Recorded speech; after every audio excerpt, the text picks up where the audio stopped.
मित्रों नमस्कार।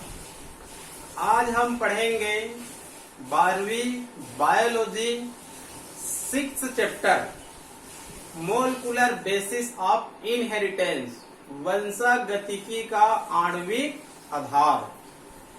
कल से हम लोग इस चैप्टर को पढ़ रहे हैं। तो हम लोग पिछले अध्याय में डीएनए के बारे में पूरी तरह से अध्ययन कर लिए हैं। डीएनए है क्या चीज? डीएनए एक आनुवांशिक पदार्थ है। डीएनए कहाँ पाई जाती है? डीएनए का रासायनिक संगठन भी हम लोग पढ़ लिए हैं। डीएनए का प्रकार भी पढ़ लिए हैं। डीएनए का मॉडल भी पढ़ लिए हैं, वाटसन एवं क्रिक का दिया हुआ मॉडल। आज हम पढ़ेंगे विशेष रूप से डीएनए का रेप्लिकेशन। इसको डुप्लीकेशन भी कहते हैं, मतलब एक से दो बनना। ये डीएनए में कहना चाहिए एक विशेष गुण पाया जाता है, ये दूसरे पदार्थों में ये गुण नहीं पाया जाता है। डीएनए का रेप्लिकेशन होना एक बहुत ही जटिल क्रिया है और ये कठिन भी है। ठीक है, तो मैं इसको बहुत सिंपल तरीका से आप लोग को बता रहा हूं कि आप लोगों को आसानी से समझ में आ जाएगा। ठीक है, पुस्तक में कहना चाहिए कई पेज में वर्णन दिया गया है, तो कई पेज का अध्ययन करेंगे हम लोग तो भूल जाएंगे। तो मैं आप लोगों को शॉर्टकट विधि से आप लोगों को बता रहा हूँ। ये डीएनए का रेप्लिकेशन है क्या चीज? ये डुप्लीकेशन है क्या चीज? मतलब जो डीएनए होता है डुप्लीकेट होकर, रेप्लिकेशन होकर अपने समान नई प्रतियों का निर्माण करती है, इसी को डीएनए का रेप्लिकेशन कहेंगे। इसमें सेल्फ रेप्लिकेशन होता रहता है। ये बहुत ही महत्वपूर्ण है। क्यों बहुत ही महत्वपूर्ण है? क्योंकि कहना चाहिए रेप्लिकेशन नहीं होगा तो अगली पीढ़ी में डीएनए की संख्या क्या हो सकती है? कम हो सकती है। तो यहाँ पर हम लोग देखते हैं किसी भी पीढ़ी में डीएनए की संख्या में कमी नहीं आती है। क्यों नहीं आती है कमी? क्योंकि डीएनए का क्या होता है? रेप्लिकेशन होता है, अपने समान नई प्रतियों का स्वयं निर्माण कर लेता है। कई बार इसको कहना चाहिए कंपटीशन परीक्षा में पूछा जाता है कि डीएनए का रेप्लिकेशन कहाँ होता है? डीएनए का रेप्लिकेशन कहाँ होता है?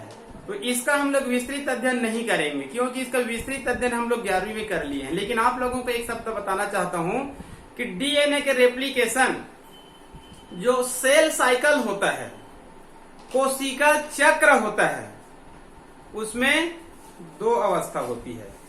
एक होती है इंटरफेज, जैसे कि दो अवस्था होती है। एक होता है इंटरफेज और दूसरा होता है एम या डी फेज। एम या डी फेज, इसको डिवाइडिंग फेज कहा जाता है। माइटोटिक या म्योसिस, माइटोटिक या म्योसिस या फिर डिवाइडेड फेज। मतलब इसमें कोशिका का क्या होता है? विभाजन होता है। ये आगे चलकर 4 प्रकार का होता है: prophase, metaphase, anaphase, telophase. Prophase, metaphase, anaphase, telophase. ये कहना चाहिए एम या डी फेज है। दूसरा पहला होता है इंटरफेज, विश्राम अवस्था। विश्राम अवस्था में 3 उप अवस्था होती है। कितनी उप अवस्था होती है? 3। G1, G2, S phase.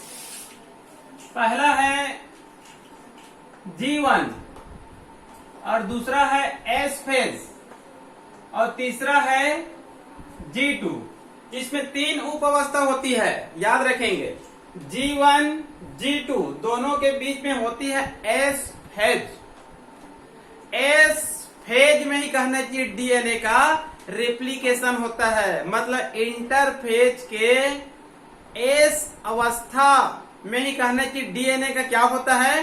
Replication होता है। इसको विशेष रूप से याद करेंगे। हमेशा इसको कंपटीशन परीक्षा में पूछा जाता है कि डीएनए के रेप्लिकेशन किस अवस्था में होती है? तो इंटरफेज अवस्था के एस उप फेज में होती है। G1, G2 में क्या होती है? G1, G2 में विशेष रूप से आरएनए और प्रोटीन का निर्माण होता है। आरएनए और प्रोटीन का निर्माण होता है, इसको भी याद रख लेंगे। और उसके बाद इंटरफेज के बाद आती है एम या डी फेज, माइटोटिक या म्यूसिस या फिर डिवाइडिंग फेज। इसको 4 अवस्था में बांट दिया जाता है, प्रोफेज, मेटाफेज, एनाफेज, टीलोफेज। इसको मैं आप लोगों को क्रॉसिंग ओहर में भी पढ़ाया था, जीन विनिमय क्रॉसिंग ओहर, वहां पर भी मैं इसको आप लोगों को बताया था। हालांकि सेल डिवीजन का विस्तृत चैप्टर आपको 11वीं में मिलेगा। क्लियर? तो डीएनए का रेप्लिकेशन कहां होती है? एस फेज में होती है। और ये जीव में एक महत्वपूर्ण क्रिया है, क्योंकि इन्हीं की सहायता से अगली पीढ़ी में डीएनए की संख्या में कमी नहीं आती है। क्लियर? अब कहना चाहिए डीएनए का रेप्लिकेशन तो होता है, लेकिन कहना चाहिए अलग अलग वैज्ञानिकों का अलग अलग मत है। कोई वैज्ञानिक कहता है कि इसमें इस टाइप का रेप्लिकेशन होता है, कोई वैज्ञानिक कहता है कि इस प्रकार से होता है। इसमें अलग अलग वैज्ञानिकों का अलग अलग सिद्धांत है। आज भी सभी वैज्ञानिक एक मत नहीं है। तो यहाँ पर एक साइंटिस्ट है डेल ब्रूक, उनके अनुसार डीएनए का रेप्लिकेशन 3 प्रकार की होती है। कितने प्रकार के होती है? 3 प्रकार की। तीनों को पहले आप लोग याद कीजिए नाम को, ठीक है? पहला है कंजर्वेटिव, सेकंड है सेमी कंजर्वेटिव और तीसरा है डिस्पर्सिव। इसमें से पहला और तीसरा मतलब कंजर्वेटिव और डिस्पर्सिव, ये दोनों सिद्धांत को डेल ब्रूक नामक साइंटिस्ट ने दिया है। हालांकि ये दोनों सिद्धांत मान्यता प्राप्त नहीं है। दूसरा सिद्धांत सबसे महत्वपूर्ण है, जो अधिकांश वैज्ञानिकों द्वारा स्वीकृत किया गया है या फिर मान्यता प्राप्त है। सेकंड सिद्धांत है या सेकंड प्रकार है सेमी कंजर्वेटिव अर्ध संरक्षी विधि। यही विधि मान्यता प्राप्त है। इसको किस साइंटिस्ट ने दिया है? वाटसन एवं क्रिक, जिन्होंने डीएनए का मॉडल दिया था। सेमी कंजर्वेटिव अर्ध संरक्षी, इस सिद्धांत को वाटसन एवं क्रिक नामक साइंटिस्ट ने दिया है। क्लियर? तो यहां पर हम लोग देखते हैं चित्रों की सहायता से। मैं यहां पर आप लोगों को 3 चित्र बता रहा हूं, तीनों चित्र में क्लियर है। यदि आता है तो तीनों चित्र को आप लोग बनाएंगे और 2-2 लाइन में इसका क्या कर देंगे? वर्णन कर देंगे। पहला है कंजर्वेटिव, सेकंड है सेमी कंजर्वेटिव और तीसरा है डिस्पर्सिव। क्लियर? तो यहां पर चित्रों की सहायता से मैं इसको बता रहा हूं। देखिए, डीएनए के रेप्लिकेशन, उसके बाद इसका कहना चाहिए 3 टाइप।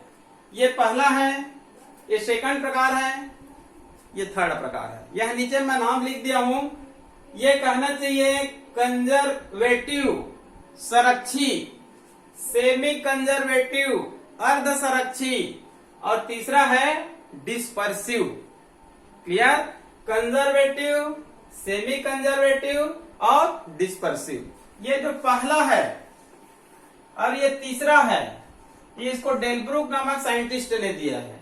और ये सेकंड प्रकार है जो मान्यता प्राप्त है, सेमी कंजर्वेटिव, इसको वाटसन एवं क्रिक नामक वैज्ञानिक ने दिया है। क्लियर?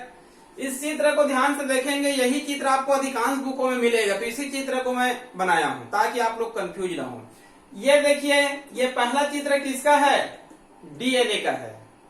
ये चित्र किसका है? डीएनए का है। इसको हम लोग बोल सकते हैं पेरेंट डीएनए मोलिक्यूल्स, मतलब ये मूल डीएनए है। ये क्या है? ये पेरेंट्स का मतलब जनक का मूल डीएनए है, डीएनए का अणु है। ठीक है? यहां पर इनकी संख्या केवल क्या है? अभी 1 है। तो ये कहना चाहिए रेप्लिकेशन करेगा और अपने समान नए डीएनए को क्या कर सकता है? निर्माण कर सकता है। तो 3 विधि से हो सकता है। ये पहला विधि, ये सेकंड विधि, ये तीसरा विधि। नाम से क्लियर है। देखिए, इसमें है कंजर्वेटिव, सेमी कंजर्वेटिव और ये है डिस्पर्सिव। इसको देखिए, कंजर्वेटिव में क्या होता है? ये जो मूल डीएनए है, इसको देखिए, ये मूल डीएनए है। ये क्या है? ये मूल डीएनए। जब ये रेप्लिकेशन करके नई डीएनए के अणु बनाते हैं तो एक पूरी तरह से नया बन जाती है, तो इसको हम लोग क्या बोलेंगे? Old DNA. इसको हम लोग क्या बोलेंगे? ओल्ड डीएनए, मतलब ये है। और जब ये रेप्लिकेशन करके एक नई डीएनए बनाती है तो ये इसको हम लोग बोल सकते हैं न्यू डीएनए। मतलब इसमें एक डीएनए क्या होता है, जो मूल प्रति होता है अलग होता है, और दूसरा प्रति क्या होता है, अलग ही होता है। इसी कारण ये मान्यता प्राप्त सिद्धांत नहीं है, क्योंकि दोनों मूल डीएनए अलग हो गया ओल्ड, और जो नई बनती है दोनों अलग है। क्लियर? तो दोनों अलग तो बन रहा है, लेकिन इसको बनाएगा कौन? तो ये मान्यता प्राप्त नहीं है। इसमें देखते हैं, जैसे कि ये कहना कि ये मूल डीएनए अणु है, तो इसको हम लोग पहले दो भागों में बांट देते हैं। इसको कलर को देखेंगे, ये डीएनए है, देखिए इसमें एक स्ट्रैंड है और इसमें एक स्ट्रैंड है, ये पीले कलर का दिख रहा है ना। जब ये कहना चाहिए इसको हम लोग, क्योंकि इसमें हाइड्रोजन बांड से पाई जाती है, जो आवश्यकता अनुसार क्या हो जाती है, टूट जाती है। ठीक है, जैसे हम लोग देखते हैं ओरिजिनल चित्र देखते हैं, मान लो तो इस प्रकार से कहना चाहिए ये डीएनए है। ठीक है जी। तो इसमें क्या होता है, A T G C T A सी जी, इस प्रकार से इसमें होते हैं। तो ये हाइड्रोजन बांड से होते हैं, ये हाइड्रोजन बांड से क्या हो जाते हैं, आसानी से टूट जाते हैं, जिसके कारण दोनों डीएनए क्या हो जाते हैं, अलग हो जाते हैं। तो यहाँ पर देखिए, जब हाइड्रोजन बांड से टूट जाती है तो ये स्ट्रैंड अलग हो गया और ये स्ट्रैंड अलग हो गया। अब इसका कहना चाहिए जो मूल प्रति है, ये जो कहना चाहिए येलो कलर का दिखाई दे रहा है ना, ये कहना चाहिए मूल डीएनए है। अब ये जो मूल डीएनए होता है अपने समान एक नई स्ट्रैंड का निर्माण कर लेता है। जो नई स्ट्रैंड का निर्माण होता है उसको मैं कहना चाहिए हरे कलर में बताया गया हूं। ठीक है, तो इसमें एक क्या है, ओल्ड, और एक क्या है, न्यू। इसमें भी क्या है, एक ओल्ड और एक क्या है, न्यू। मतलब जो नई बनती है, एक से दो बनती है, उसमें एक स्ट्रैंड क्या रहेगा, ओल्ड, और एक स्ट्रैंड क्या रहेगा, न्यू रहेगा। तो ये सेमी कंजर्वेटिव, मतलब आधी, इसी कारण ये मान्यता प्राप्त है। तीसरा है डिस्पर्सिव, इसमें भी कहना चाहिए दोनों तो अलग अलग तो होते जरूर है। देखिए इसमें भी आधे कहना चाहिए क्या है, येलो कलर, और आधे क्या है, ग्रीन। इसमें भी कहना चाहिए आधे क्या है, येलो, और आधे क्या है, ग्रीन। लेकिन इसका सीक्वेंस सही नहीं होता है, इसका सीक्वेंस सही नहीं होता है। ये मतलब इसका सीक्वेंस सही है, मतलब इस प्रकार से दो स्ट्रैंड होते हैं, दोनों एक दूसरे से लिपटे हुए पाए जाते हैं, तो इसमें इसका सीक्वेंस सही नहीं होता है, जिसके कारण यह भी मान्यता प्राप्त नहीं है। ठीक है, तो ये हो गए आप लोगों का डीएनए का रेप्लिकेशन, तीन प्रकार या तीन विधि। क्लियर? तो वास्तव में कहने की डीएनए का रेप्लिकेशन कैसे हुआ, तो उसके लिए हम लोग पीछे जाते हैं थोड़ा सा। ये कहना चाहिए डीएनए है, कल आप लोग को बताया था मैं डीएनए का मॉडल, डीएनए का मॉडल बताया था, उसको आप लोग अच्छे से देख लेंगे। ये दो स्ट्रैंड होते हैं, ये कहना चाहिए दोनों सुगर फास्फेट चैन होते हैं, इसको पॉलीन्यूक्लियोटाइड चैन भी बोलते हैं।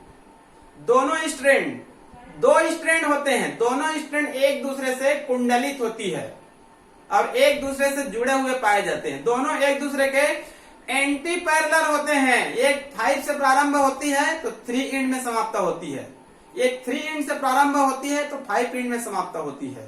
क्लियर?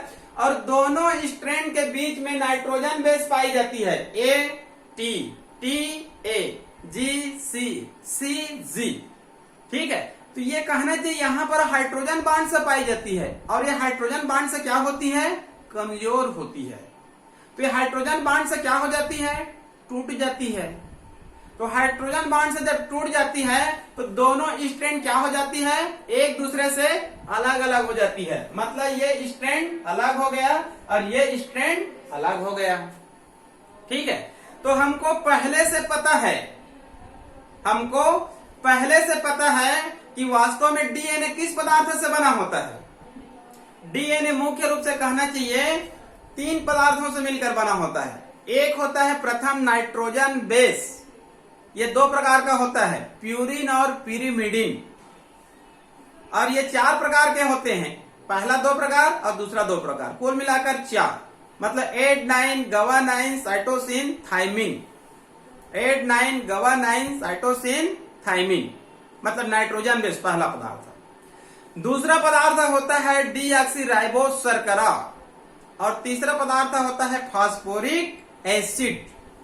तीन पदार्थों से मिलकर बना हुआ है। क्लियर?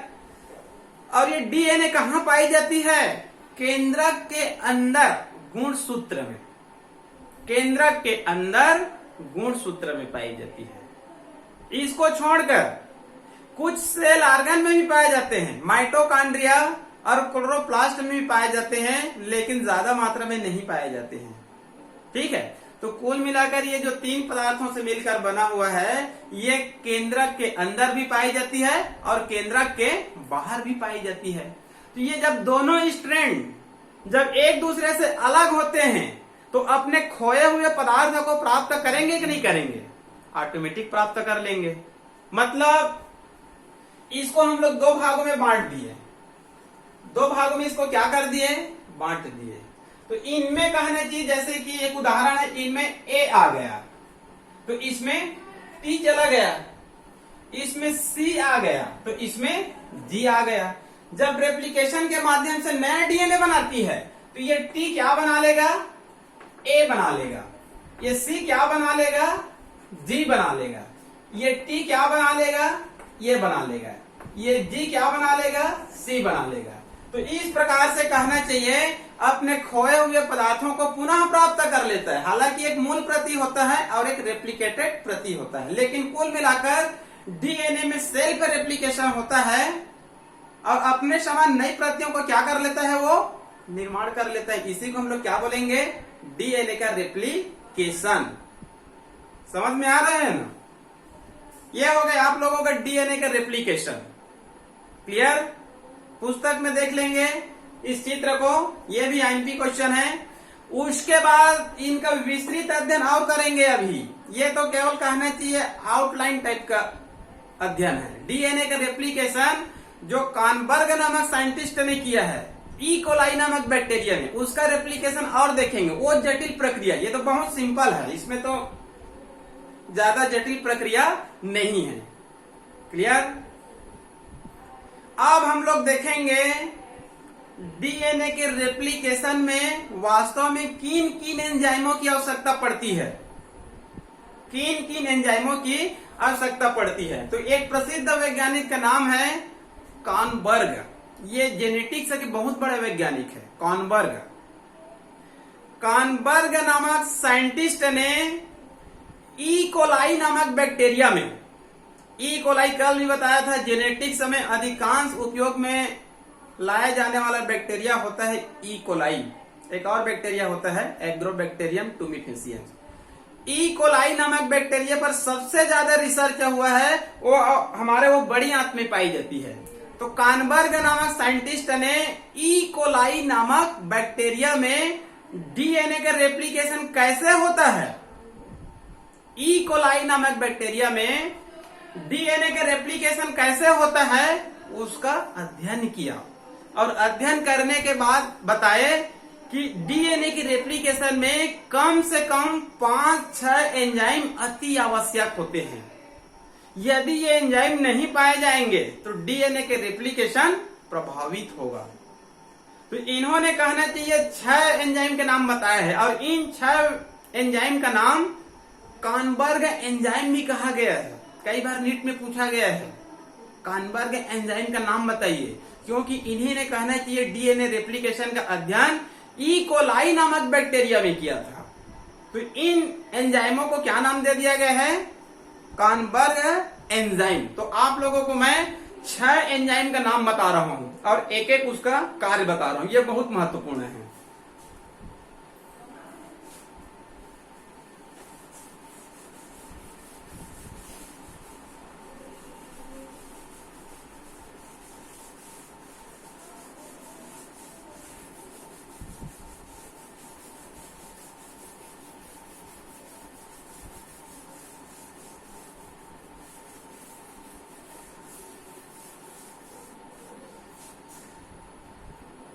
6 एंजाइम का नाम पूरे एंजाइम को आप लोग नाम को याद कर लेंगे।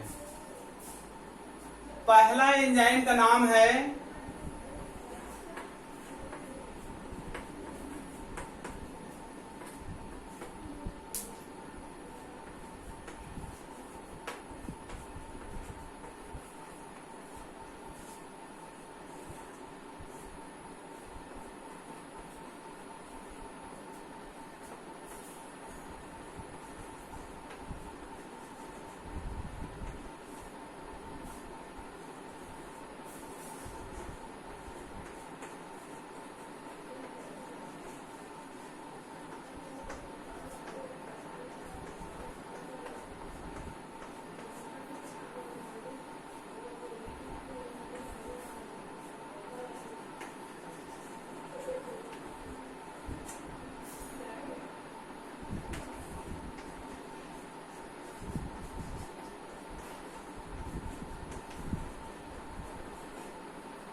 ये 6 एंजाइम का नाम है जो डीएनए की रेप्लिकेशन में काम आती है। क्लियर? इसको आप लोग जो भी कहना चाहिए कंपटीशन परीक्षा दिलाना चाहते हैं, चाहे नीट हो, चाहे बीबीएससी का हो, चाहे पीएटी का हो, चाहे अन्य, वो सब इसको याद रख लेंगे आप लोग। क्लियर? पहला देखिए डीएनए हेलिकेज। डीएनए हेलिकेज, इस एंजाइम का मैं एक कार्य बता रहा हूं। इस एंजाइम का मैं आप लोगों को एक कार्य बता रहा हूं। मान लो कहना चाहिए ये डीएनए है,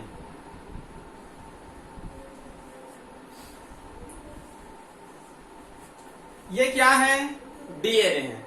डीएनए का रेप्लिकेशन होगा तो दोनों स्ट्रेन को अलग होना जरूरी है। दोनों स्ट्रेन अलग अलग होंगे तभी कहना चाहिए डीएनए का क्या होगा?